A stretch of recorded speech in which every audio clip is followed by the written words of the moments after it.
Hello everyone.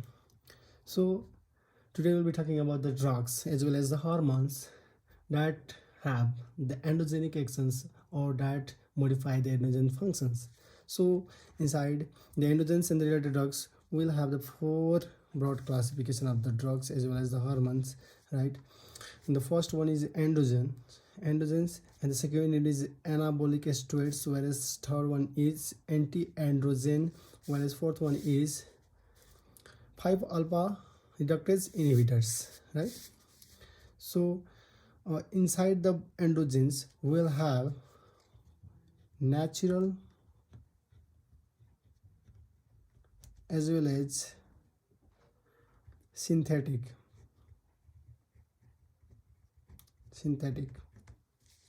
So under the natural androgen will have testosterone and dihydrotestosterone, right? And the last but not least is androsterone. Okay, so in synthetic androgen we'll have methyl testosterone,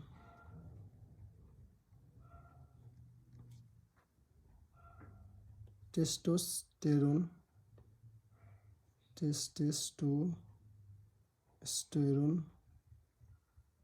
right?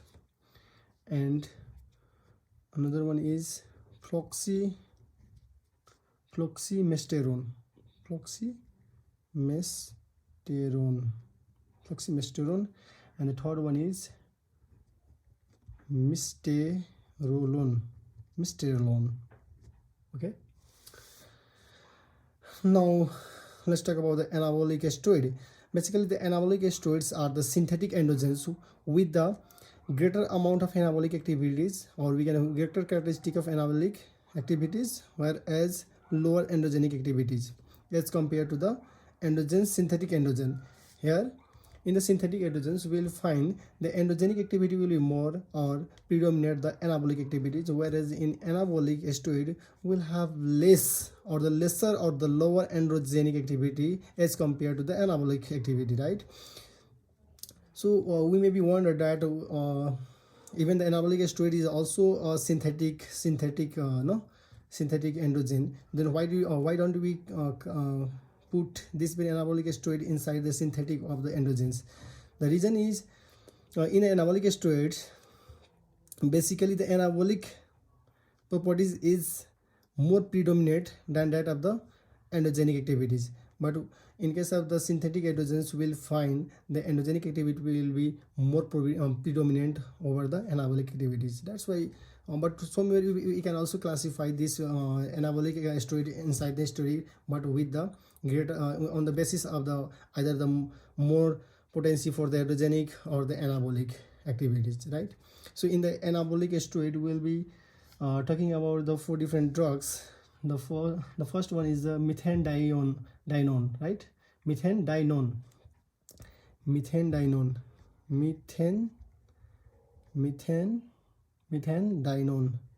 NONE, right? So the second one is nandrolone, and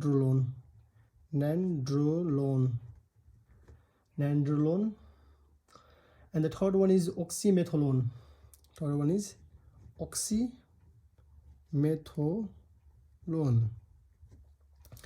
And the fourth one is stanozolol,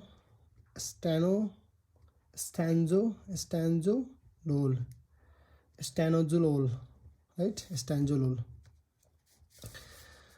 Okay, so now let's talk about the next classification, that is anti-androgen. So in the anti-androgens we'll have different categories of the drugs that will be pretending or that will be acting as if the androgens just against the androgenic activity, right? So in the anti-androgens, right, first of all we'll have the GnRH agonist. We'll be explain all these very important drugs as well as the hormones one by one in the after this very classification, right? So GnRH agonist. GnRH agonist. Under this, we'll have a few drugs like example of the drugs belonging to this very GnRH agonist is first of all is leuprolide, and the second one is nafarelin.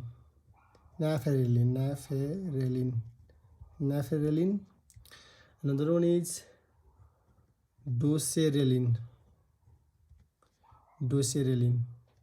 right? And last but not least is the buserelin. Okay, the second category of the drug under the anti-androgen will be GnRH antagonist.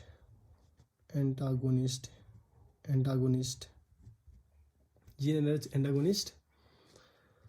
So the example of this very GnRH antagonist will be cetrorelix and ganirelix. So the relix is last word is similar to with each other. So GnRH antagonist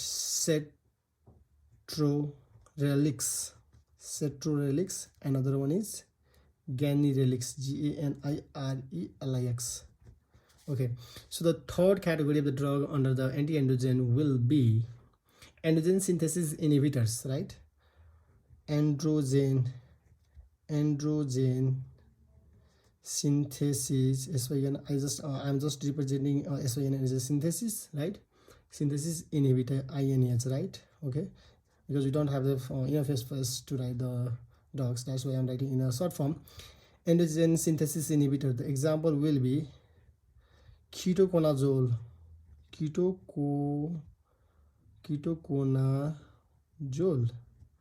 okay. So ketoconazole will be under the androgen synthesis inhibitor, and another drug category under the anti-androgen will be 5-alpha reductase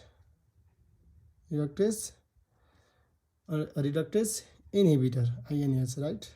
Okay, so the example will be finasteride, finasteride, finasteride, and dutasteride, dutasteride, dutasteride, STRIDE. Okay, so the fifth one will be androgen receptor blocker. Okay, androgen receptor blocker. So the example again in under the androgen receptor blocker, we will have the further two classification of the subtypes, right? The first one is non-steroidal, we can say. Okay, so let's A1 will be the non-steroidal, steroidal. A will be the non-steroidal, and the example of non-steroidal is the flutamide and the bicalutamide, right? So the example will be flutamide, and another one will be bicalutamide. Okay, so the A is non-steroidal, whereas B is a steroidal androgen receptor blocker. So the example will be steroidal. Okay, so the example is the cyproterone acetate and spironolactone. Cyproterone acetate, cyproterone acetate, and another is spironolactone. As you know that the spironolactone is antidiuretic hormone drug. Okay, so here spironolactone will be acting as an anti-androgen, where spironolactone adverse effect will be acting as an anti-androgen, because as you know that the cimetidine and the spironolactone, which are actually we have talked about in a no you in the antidiuretic hormones, antidiuretic drugs, right, as side effect of the impotence and libido. Okay, impotence, libido, etc. Okay, so and sixth one is others is danazole, danazole. Okay, danazole. Even the 5 alpha reductase inhibitor will fall under the anti-androgen, but not it is not actually directly acting. We can simply say the directly acting alpha reductase inhibitor, but here we have included the alpha reductase in this very one as a physiologically functionally, right, because it helps to inhibit, or it helps to reduce the formation of dihydrotestosterone, which are very active androgens acting at the androgen receptor, right. So the same drug will be fall anti-androgen will be fall in this very category, because we are writing the 5 alpha reductase inhibitor inside the anti-androgen, because that will be also acting as an anti-androgen. That's why we have classified even here, written this one in the here, and the same drug will be here in alpha reductase inhibitors. So the finasteride, and another one is dutasteride. Okay, so now let's talk about these drugs one by one, and how and where these drugs are going to act. And first of all, we're talking about the structure of testosterone, right. So the structure of the testosterone, I'm going to show here. First of all, make a hexagonal ring, 2 hexagonal ring like this. Okay, double bond, and here is O, double bond O. Again here will be hexagon, right, and here will be pentagon. Okay, so here we will have OH group, right, and here will be methyl group attached to here, another is also methyl group attached. Okay, so this is testosterone, testosterone. But if you testosterone, but if you put hydrogen right here in between the 3 and 4th carbon atom, methyl, if you put here hydrogen group, then that will be dihydrotestosterone, right, dihydrotestosterone will be formed. Okay, so if you write like this is benzene ring, okay, sorry, hexagon,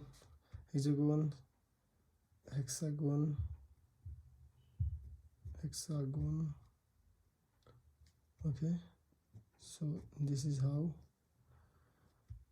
OH group here and here, and here will be the hydrogen will be here, and this will be double bond oxygen. So this is DST, dihydrotestosterone, DST. Okay, so this is the structure of testosterone and dihydrotestosterone, right.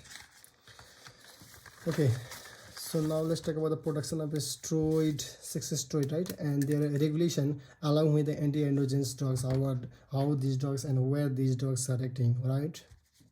Okay, so talking about the production of the sex steroid and their regulation. In the sex steroid formation or the production, as you know that the hypothalamus releases the gonadotropin releasing hormone.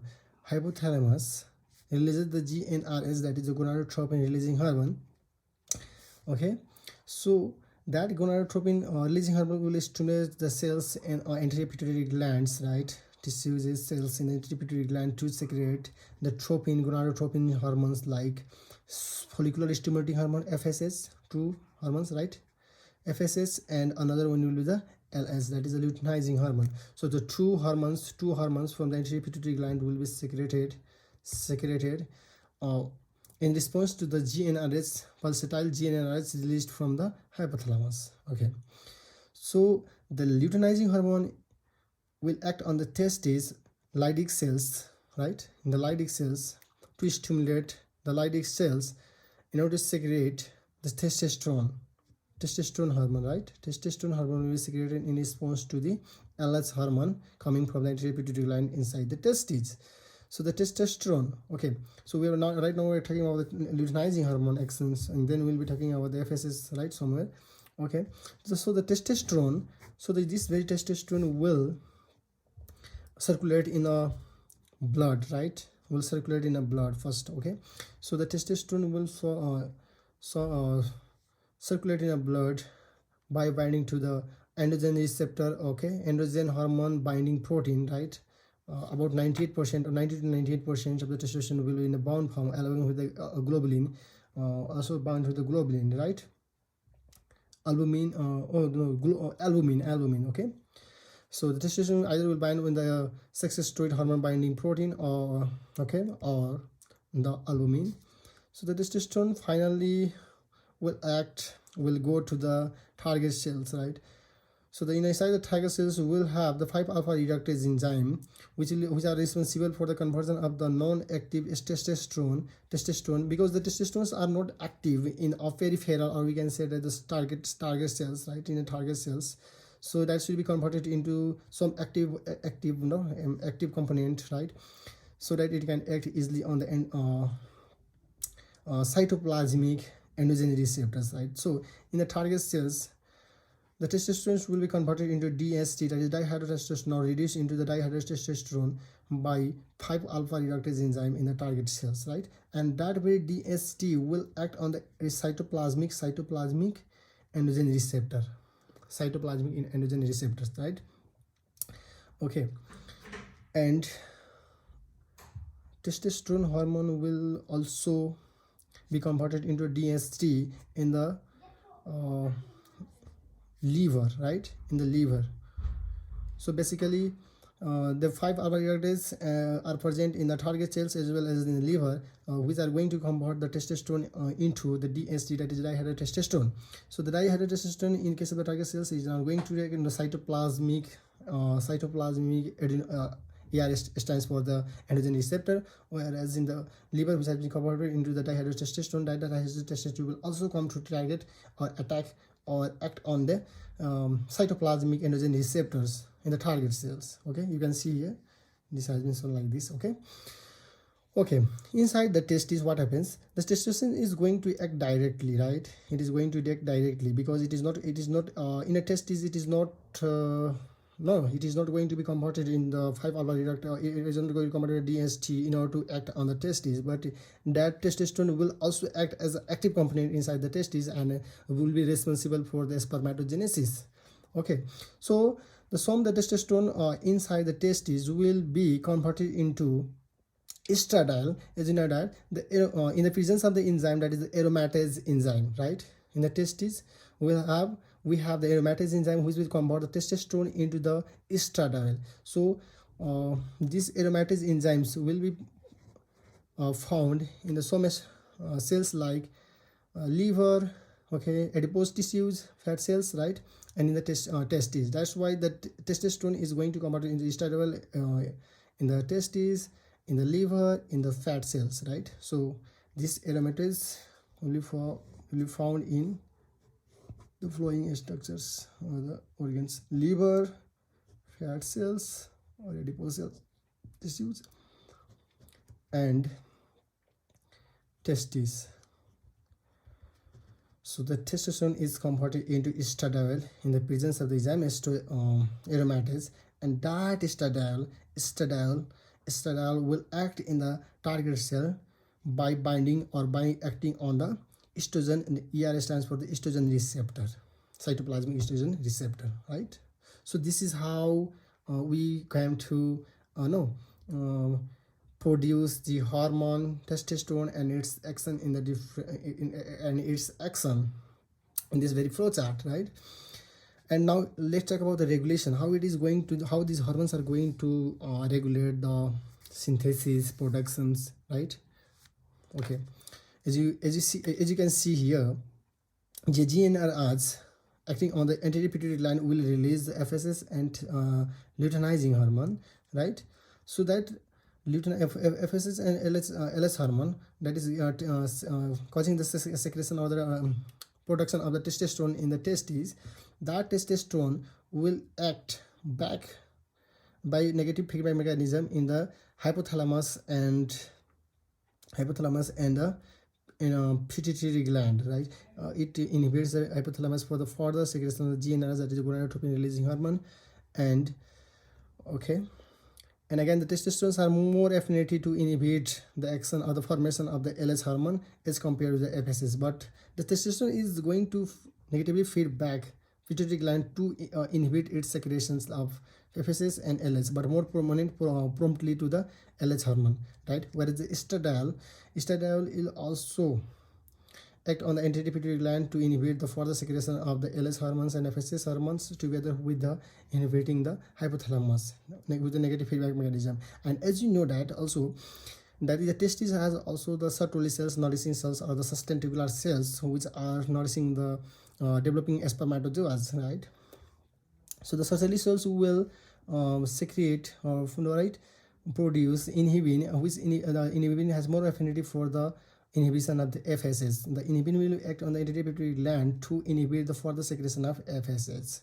Okay, so this is the normal scenario we have seen in the flow chart, that how these hormones produced by the testis is going to negatively feedback the hypothalamus and anterior pituitary gland for the further release of the tropin hormones, GN hormones, right? Gonadotropins, right?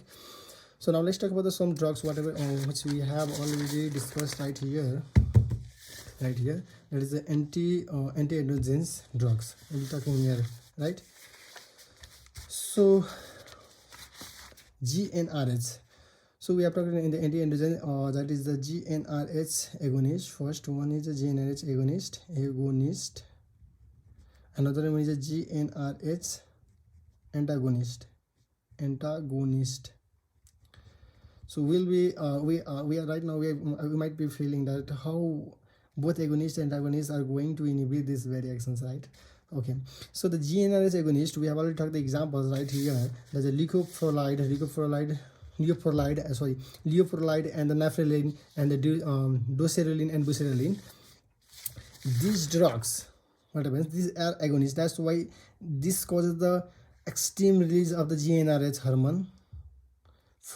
In the first case, GnRH agonist will cause the more and more release of the GnRH hormone, or will be GnRH agonist will be acting as if a GnRH on the anterior pituitary gland and causes the extreme secretion of the FSS and LRS, which is ultimately going to produce the extreme production of the more production of the testosterone, which will finally by the negative feedback mechanism sensitize the hypothalamus, and as a result the versatile release of the GnRH hormones will be reduced. So it will act in a further case, like first of all it will increase the testosterone release, but later on, because of the extreme release of the testosterone, the tight testosterone will negatively give negative feedback mechanism to the hypothalamus to stop the further release of the GnRH, right? Whereas GnRH antagonist will act on the anterior pituitary gland and do not let the GnRH release from the hypothalamus to act on the anterior pituitary gland to release the FSS and LS. So, and the example we have already talked in a GnRH agonist, we have talked, that is the leucoprolide, right, and doceriline and buserelin and naphthalein, right? And the GnRH antagonist is cetorelix and garelix. So we are not going to talk about the examples because we are already talking in the classification, right? In the steroid synthesis inhibitors will be, in the steroid synthesis inhibitor we'll have the ketoconazole.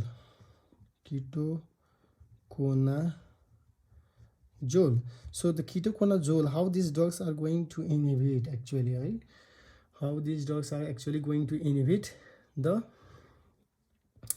steroid synthesis of androgens. How is it is going to act? So the mechanism of action will be the ketogonazoles, right?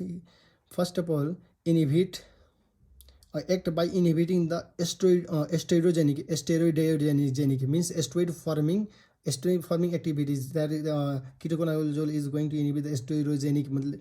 It means that it is going to inhibit the steroid forming activities by CYP54 P54 enzyme. So ketoconazole simply is going to inhibit the CYP450 enzyme, which will ultimately causes the lesser production of the testosterone. Right here you can see testosterone is going to be suppressed to be formed, right? Okay, so the now the another point will be 5-alpha reductase inhibitor. So we have already talked about the 5-alpha finasteride, right? Finasteride and dutasteride. Okay, so finasteride and dutasteride, and these drugs are going to block or inhibit the 5-alpha reductase enzyme. So the 5-alpha 5-alpha reductase enzyme are responsible for the conversion of testosterone into the DST, that is dihydrotestosterone. As you know that the finasteride and the dutasteride is going to block the 5-alpha reductase enzyme. That's why the testosterone is not going to be further converted into the DST, dihydrotestosterone, right? We have the two isomers, right? Isomers of the 5-alpha reductase, right? So the first one is type 1 and type 2. Okay, so the finasteride is more selectively acting on the type 2 alpha reductase enzyme, whereas dutasteride is going to act on both of these very one, right? Both of these very one types. Okay. Okay, here we have shown that it is going to inhibit by the dotted line and negatively inhibit the 5-alpha reductase in the liver, in the target tissues. Okay. So another one is the androgen receptor blockers. Inside the androgen receptor blockers, we have already talked about the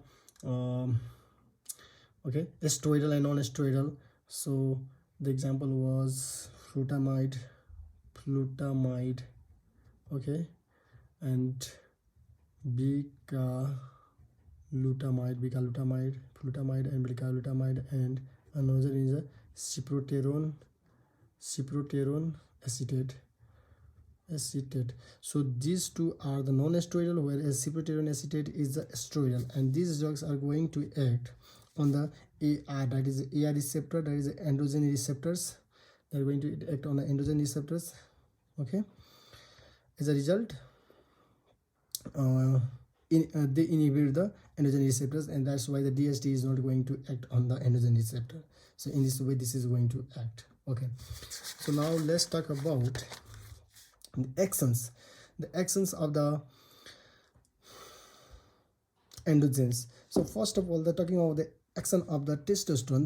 The action of the testosterone can be learned or remembered as FISS, that is the FIS. F stands for, okay, so internal genitalia. I stands for internal genitalia. We'll be talking about the F, right? And so the sex characters and erythrophosis, right? Erythrophosis, they are going to clear the erythrophosis, right? So here are the actions, right? The sex organs and secondary sex characters. Inside the secondary sex character, the secondary sex character, sex characters in the will be facilitated by the testosterone as well dihydrotestosterone. The testosterone will act in the internal genitalia, right? Okay, for example, the like the development of the testes, for the development of testes, right? Penis development also. Okay, whereas the secondary characteristic like sex organs like the testes is also going to be well formed, right?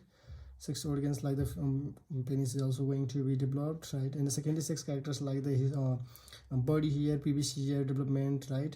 And another one is the testes we already talked, and a skeleton and the skeletal muscles. So they causes the testosterone causes the and testosterone causes the mineralization of the bones, right? And increasing the bulk mass of the muscles, and they are also responsible for the erythropoiesis, right?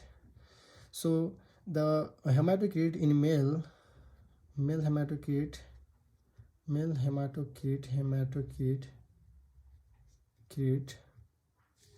will be greater than the female one hematocrit.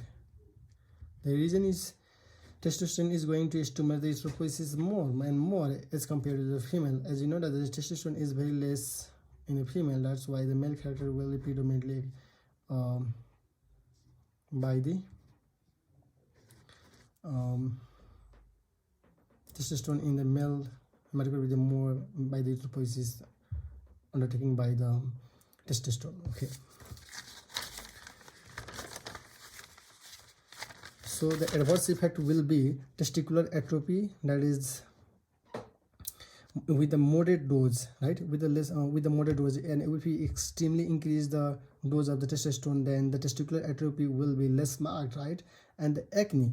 So talking about the acne, basically it is done by the DHT, that is dihydrotestosterone, which stimulates the sebaceous gland to for the enhanced secretion of the sebaceous, that is sebum, right?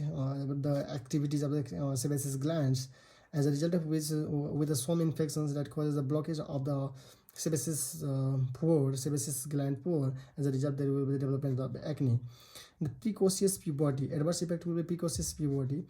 So some of the drugs are used for the precocious puberty, but there is also the adverse effect for the precocious puberty, because if you use the testosterone or the DHT, dihydrotestosterone, in order to improve the stunted growth or the precocious puberty, there will the initial growth, there will the onset of the growth at the very first, but the finalized, or we can say that the net result of the development will be precocious puberty due to the stunting of the structure of the development due to the closure of the epiphyseal plate earlier, right? And another very marked one is the cholestatic jaundice, and this will be this is actually the marked side effect of the methyl testosterone, or we simply say that the steroidal anabolic steroid, right? Anabolic steroid, which is 17 alkyl substituted derivatives, right? Another one is the gynecomastia. So how this is going to cause the gynecomastia? The reason is the gynecomastia is, no doubt, the gynecomastia is because of the more commonly because of estradiol, which is formed in the testes, right? Testes. When there will be more testosterone, that testosterone is some of the testosterone if not going to be utilized or converted into DHT, then there will be the further conversion into the estradiol with the enzyme aromatase, right? And that will precipitate the gynecomastia. Okay, in this way we finish this very topic, right? The topic is androgen and the related drugs. Okay, thank you for watching it.